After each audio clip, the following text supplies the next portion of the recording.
Let's talk about your time in prison. I didn't go to prison. No? No. I'm sorry. I'm thinking of my questions for T.I. Okay, so... Ellen is one of the most popular talk shows on television, but sometimes that popularity doesn't always stick around. Today, we're going to be talking about 10 reasons why Ellen lost 1,900,000 viewers. Don't forget to give this video a like. Now let's jump into it. Ellen has had a few problematic run-ins with poor Katy Perry. One came in October 2017, when Ellen referenced Katy's breast on Twitter while wishing her a happy birthday. The post was immediately labeled as sexist, and some people saw it as a double standard within the industry, especially amidst the hashtag #MeToo movement that was occurring at the time. Another instance occurred on Ellen's show when she told Katy Perry directly to her face that she was never married. Katy was forced to awkwardly remind her about Russell Brand, which probably wasn't easy considering she battled depression after the divorce. To make matters worse, Katy had to remind Ellen that she gave her wedding gifts on the show. Russell Brand. Oh, that's right. I forgot about Russell. Yeah. Yeah. Remember, you gave me some wedding gifts on this show. Yes, I do. I do. Cool. Yeah, that'll be cut out. There have long been rumors and allegations that Ellen is not nearly as friendly as her public persona suggests. In fact, Kathy Griffin references this in her book Kathy Griffin's Celebrity Run-Ins, My A to Z Index, saying that Ellen has a mean streak that all Hollywood knows about.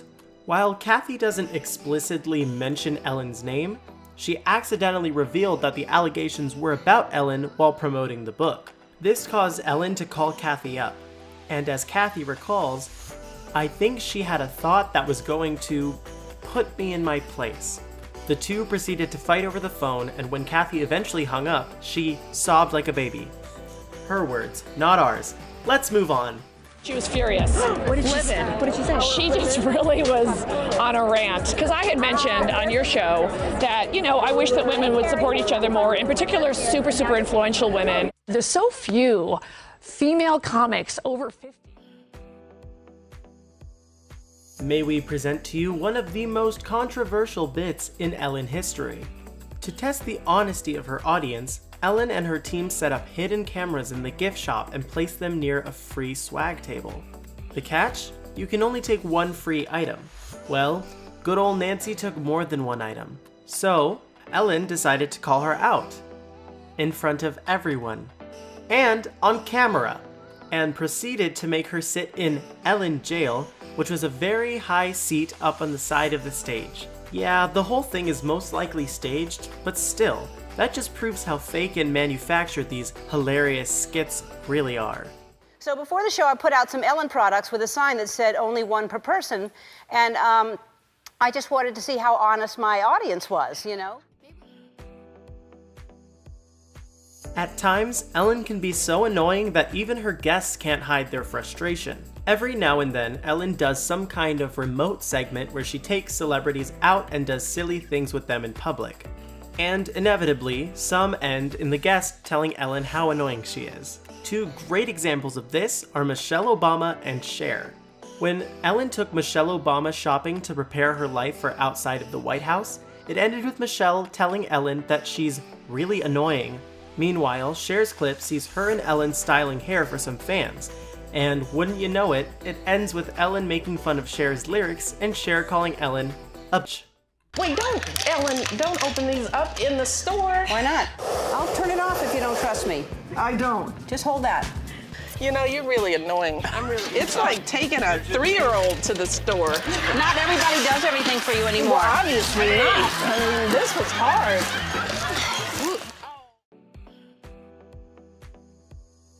Remember when Ellen was a judge on American Idol? Back in 2010, Ellen and Howard Stern were embroiled in some drama when it was announced that Stern was potentially taking over for Simon Cowell. Ellen wasn't having any of that, and she allegedly claimed that she would leave the show if Stern was brought in. Howard reciprocated, telling Entertainment Tonight, "I won't work with Ellen. She's out if I come in." He was a bit more candid on his radio show, saying, "I'm not going to sit there with her, that dummy." Luckily, they seem to have made up. And Ellen revealed on Stern's show that hosting American Idol was one of the worst decisions she's ever made.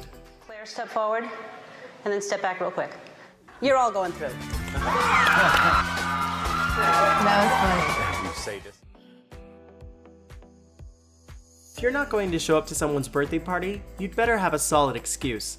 Ellen didn't. This awkward interaction began when Ellen claimed that she wasn't invited to Dakota Johnson's birthday party. Dakota, however, did invite Ellen. She just didn't show up. Ellen's crew vaguely responded that she was out of town, and Ellen answered in agreement by saying she had that thing.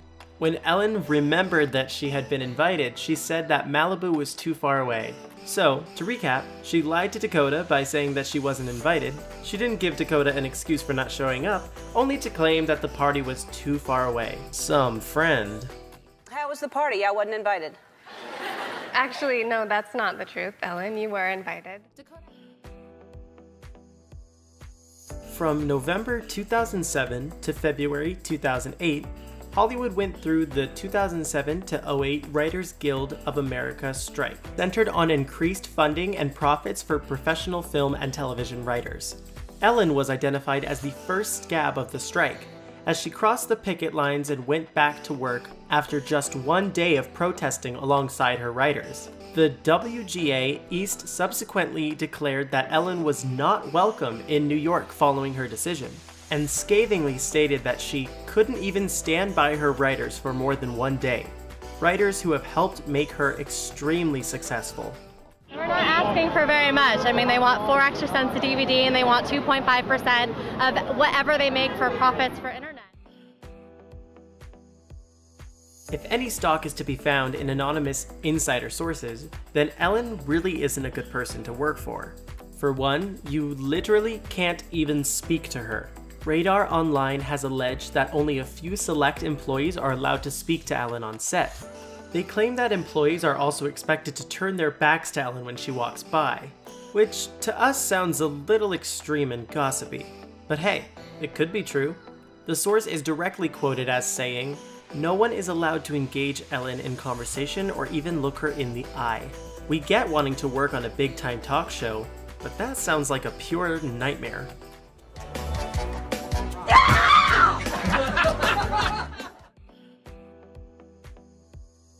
Ellen found herself in a bit of trouble when she was caught attending a football game with George W. Bush. Some felt this betrayed Ellen's activism with the LGBTQ community, as Bush was opposed to same-sex marriage while in office. Ellen's defense also garnered some criticism. She stated that we should be kind to everyone, regardless of their personal or political beliefs. This response led to accusations that Ellen practiced clear class solidarity, that being kind trumped defending human rights, as she was telling the discriminated to forgive and befriend their oppressors. A satirical video about the situation, which her team fought to erase, certainly didn't help matters. So I'm sitting in the Cowboys suite, the owner of the Cowboys, and secretly cheering every time the Packers scored, or every time another whistleblower came forward. And the referees, you guys, the referees. We briefly touched on Ellen's alleged hostile working relationship with her staff, but it gets much, much worse. Not only does she allegedly disallow conversation, she allegedly treats staffers as peasants. Aside from the no speaky thing, she apparently also doesn't brief her employees about the show, and we assume they're supposed to just go along with her plans. It's also reported that she has an enormous ego, flips out on people over the smallest things, and perhaps worst of all, generates discord within her staff by excluding certain people from events to create tension, jealousy, and hurt feelings. She sounds like a great boss.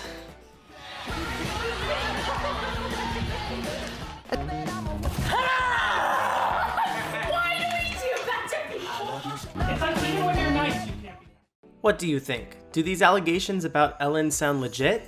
Let us know in the comments. And if you haven't already, give this video a like and subscribe for more awesome content. And we'll see you in the next video. Let's talk about your time in prison. I didn't go to prison. No? No. I'm sorry. I'm thinking of my questions for TI. Okay, so